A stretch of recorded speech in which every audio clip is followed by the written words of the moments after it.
Donc, dans la dernière partie de ce paragraphe, nous allons définir ce qu'on appelle la distance entre un vecteur et un sous-espace vectoriel.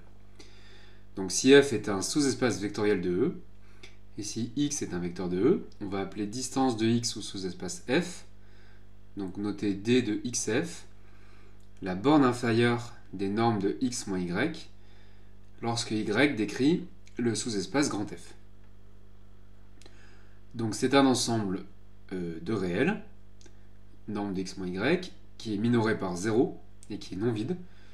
Donc d'après le théorème fondamental de la borne inférieure, cette borne inférieure existe. Alors intuitivement, donc on a un sous-espace vectoriel f comme ça, on a un vecteur x qui n'est pas sur f a priori. Et donc si y est un vecteur de f, x moins y c'est le vecteur qui est représenté en rouge ici, et on regarde sa longueur. Et donc la distance de ce point au sous-espace vectoriel f, on choisit que cette distance soit le plus petite possible. Donc on prend tous les vecteurs y possibles et on regarde quand est-ce que cette distance est la plus petite possible, puisque bien sûr quand on veut aller de ce point au plan, on va prendre la plus petite, le plus court chemin. Alors on devine le résultat, le chemin va être le plus court possible quand on va prendre pour le vecteur y le projeté orthogonal de x. Donc c'est une première façon de définir une distance entre un vecteur et un objet très simple qui est un espace vectoriel, mais on verra que ça a déjà beaucoup d'applications. Donc le théorème fondamental est le suivant, ça s'appelle le théorème de meilleure approximation. Donc si f est un sous-espace vectoriel de dimension finie de E, et si x appartient à E, alors pf de x, c'est l'unique vecteur de f qui vérifie d de xf égale norme de x moins pf de x.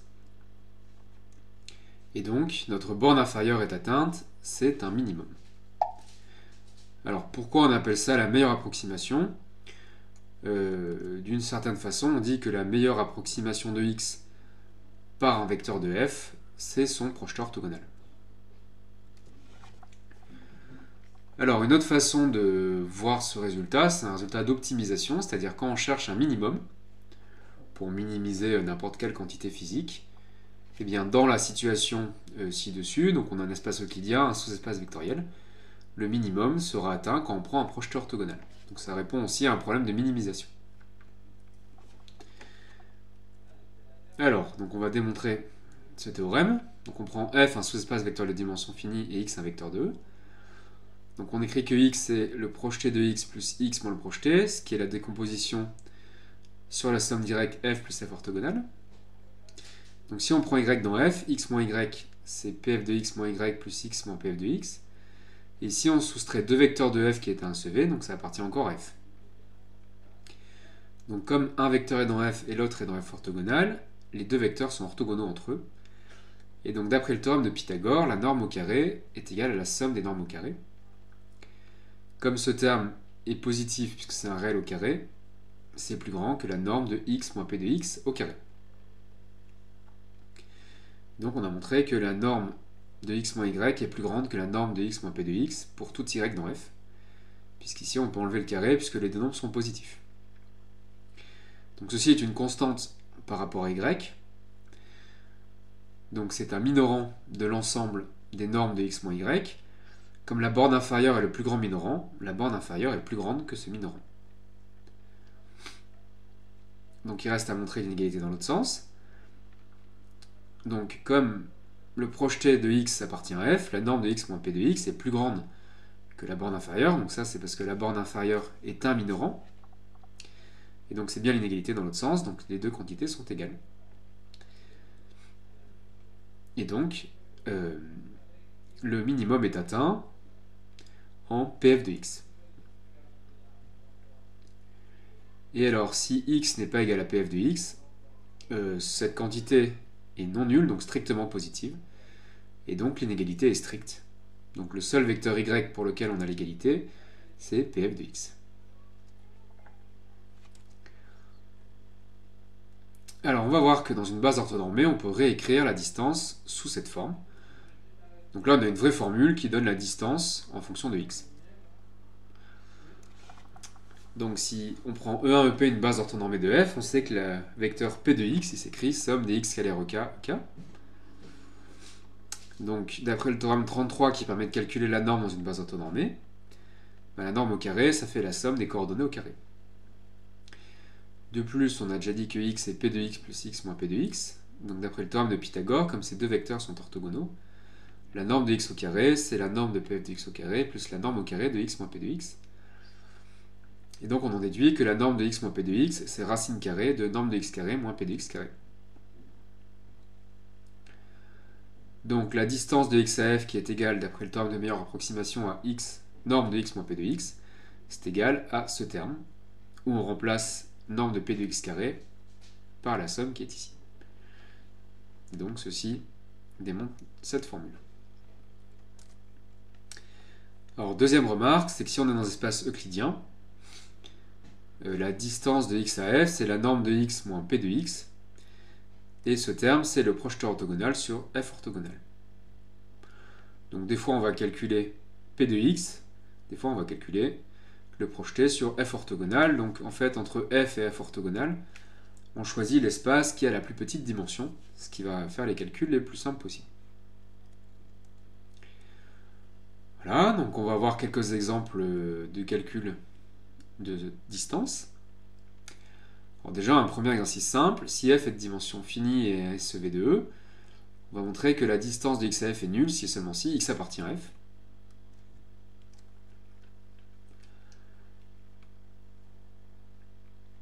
Alors, donc dire que la distance est nulle, c'est que la norme de x moins p de x égale 0, d'après le théorème de meilleure approximation. Par propriété de séparation de la norme, c'est que x moins p de x est le vecteur nul. Donc p de x égale x, et donc x appartient à f, tout ceci est équivalent, c'est assez évident. Deuxième exemple, on se place dans R4, et on considère un plan. Et donc on veut calculer la distance d'un vecteur u à ce plan. Et au passage, on veut d'abord écrire la matrice du projecteur orthogonal sur f. Donc on appelle U1, U2 les deux vecteurs qui rejoignent notre plan. Et pour déterminer le projeteur orthogonal, on veut utiliser notre formule qui donne le projeteur orthogonal dans une base orthonormée. Donc on cherche une base orthonormée de f. Pour ça, il faudrait que nos vecteurs U1, U2 soient orthogonaux. Or, ils ne le sont pas. Alors plutôt que faire Gram-Schmidt, je sais que je peux remplacer U2 par U2 moins U1 dans le vect. Donc ça me donne deux vecteurs que j'appelle U1, U3. Et ceux-ci sont orthogonaux non nuls. Donc en les divisant par leur norme, je trouve une base orthonormée de f, qui est U1, 1 sur racine de 3, U3. Donc, je sais maintenant que le projeté de n'importe quel vecteur U s'écrit comme ceci, dans ma base orthonormée. Donc si mon vecteur U, je note x, y, z, t, ses composantes, donc là je fais les calculs, et je trouve l'expression analytique de ma projection, puis sa matrice dans la base canonique.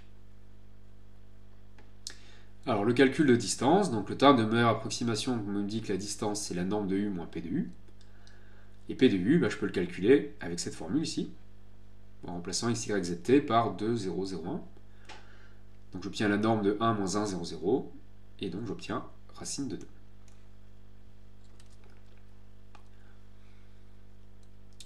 2. Troisième exemple, cette fois on va pour les polynômes. Donc on va calculer la distance du polynôme x cube à l'espace des polynômes de degré inférieur ou égal à 2 pour ce produit scalaire défini dans le premier exercice du TD. On va faire la même méthode, on va chercher une base orthonormée. Donc pour trouver une base orthonormée, on prend une base, donc la base canonique, et on lui applique l'algorithme de Gram-Schmidt. Et ça, heureusement, on l'a déjà fait dans un autre paragraphe, on a trouvé cette base. Donc le théorème de meilleure approximation dit que la distance de x cube à R2 de x, c'est la norme de x cube moins son projeté. Et donc on utilise notre base orthonormée pour calculer ce projeté. Donc on a cette formule. Donc il y a 1, 2, 3 produits scalaires à calculer, c'est-à-dire 3 intégrales. On calcule assez aisément en utilisant les propriétés des fonctions paires et impaires. Donc on trouve que le projeté c'est 3 cinquièmes de x. On l'injecte dans la formule, encore un calcul d'intégrale. Et on trouve 2 racines de 2 sur 5 racines de 7. Un exemple matriciel, maintenant on se place dans l'ensemble des matrices carrées d'ordre 3. On prend une matrice carrée d'ordre 3 et on veut calculer sa distance à l'ensemble des matrices symétriques. Alors là aussi on empiète un peu sur le premier exercice du TD. Pour les matrices carrées, on prend souvent ce produit scalaire. A scalaire B, c'est la trace de A fois la transposée de B. Donc c'est aussi la double somme des AIJ fois BIJ. C'est-à-dire c'est comme le produit scalaire dans Rn, vous multipliez les coefficients entre eux, puis vous faites la somme de tous ces résultats. Donc là il y a une double somme, parce qu'on multiplie par ligne et par colonne. Alors on avait vu dans le TD15 qu'une base de S3 de R est donnée par ces 6 matrices. Alors on voit qu'elles sont orthogonales, puisque les 1 sont toujours en face de 0 pour une autre matrice. Donc si je les divise par leur norme, j'obtiens une base orthonormée. Donc là, la norme d'une matrice, c'est la somme des coefficients au carré, et vous faites racine carrée de tout ça. Donc par exemple, pour M4, ça fait 1 au carré plus 1 au carré, ça fait 2, donc racine de 2. Donc après, si on prend la matrice M de l'énoncé, le théorème 38 vous donne l'expression du projeté. Donc on trouve cette matrice. Alors pour que ce soit logique, on projette sur les matrices symétriques, donc il faut trouver une matrice symétrique. Et le théorème de meilleure approximation vous permet de calculer votre distance.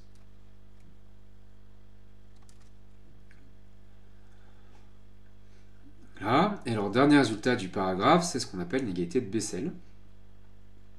Alors qui dit que si f est un SEV de dimension finie et si x appartient à E, la norme de P de x est plus petite que la norme de x, avec égalité si et seulement si x appartient à f.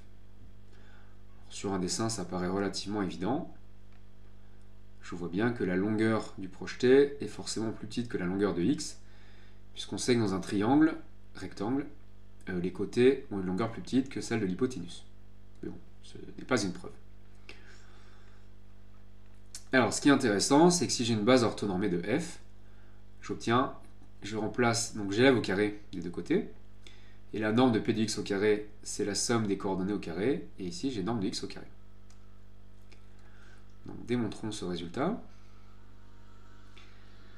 Donc toujours pareil, on part de la décomposition de x sur f et f orthogonale. Comme ces deux vecteurs sont orthogonaux, par Pythagore, la norme de x au carré, c'est la norme de p de x au carré plus la norme de x moins p de x au carré. Ce terme étant positif, on obtient cette inégalité. On passe à la racine, comme ils sont positifs, ça donne ça. Donc l'inégalité est démontrée. Et quand est-ce que c'est égal? C'est égal si et seulement si ce terme est nul. C'est-à-dire x égale son projeté, et donc x appartient à f. Si je prends une base orthonormée de f, on a vu que le projeté, il s'écrit sous cette forme. Et donc la norme au carré, c'est la somme des coordonnées au carré, puisque je suis dans une base orthonormée. Et ça démontre la deuxième partie de l'égalité, de l'inégalité. Alors un exemple de l'efficacité de cette inégalité. Donc c'est un exemple tiré de la théorie des séries de Fourier. Donc on prend f une fonction continue sur 0 de pi. Alors cet espace, on le munit du produit scalaire canonique. Et on introduit ce qu'on appelle son coefficient de Fourier, an de f, c'est 1 sur pi, intégrale de 0 à 2 pi de f de t cos t dt. Et donc on va montrer que 1 demi fois la somme des n premiers coefficients au carré est majoré par 1 sur 2 pi, intégrale de 0 à 2 pi de f de t carré. Un terme qu'on interprète parfois en physique comme une énergie moyenne. Ici c'est une valeur moyenne puisqu'on a divisé par la longueur de l'intervalle. Donc voyons voir ça.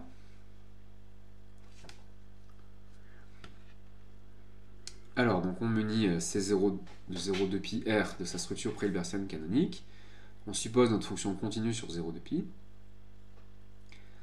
Donc on introduit n de f.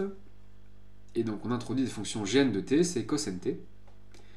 De telle sorte que an de f, c'est 1 sur pi, produit scalaire de f avec gn. Donc ça, on le voit comme un produit scalaire. Alors, la famille G1, G2 jusqu'à G grand N est orthogonale. Alors, on l'a montré pour les sinus dans un autre paragraphe, c'est pareil pour les cosinus. Donc là, on ne va pas le revérifier. Est-ce qu'elle est normée ou unitaire? Donc on calcule la norme au carré de Gn, on trouve pi. Donc la norme de Gn, c'est racine de pi. Donc pour avoir une famille orthonormée, je dois tous les diviser par racine de pi. Donc, si j'utilise l'égalité de Bessel, cette forme-là, parce que j'ai bien une base orthonormée ici, donc f, je le définis comme l'espace engendré par mes vecteurs, donc j'ai cette inégalité, ça me donne ceci. Donc ici, je reconnais 1 demi somme des n de f au carré, et ici je reconnais 1 sur 2pi intégrale de 0 à 2pi de f de t carré. Donc le 2pi, il était par là, et on a tout divisé pour avoir les bons coefficients devant. Alors après on peut aller plus loin, mais là on sort du cadre du programme. Mais ici donc c'est une somme partielle d'une série à terme positif. La variable c'est grand N, et ici c'est une constante par rapport à grand N. Donc j'ai des sommes partielles qui sont majorées d'une série à terme positive, donc je sais que la série converge. Et donc par passage à la limite, j'ai la même inégalité, avec un plus l'infini ici. Et donc si on va plus loin dans la théorie des séries de Fourier, on est capable de calculer une énergie à partir des coefficients de Fourier.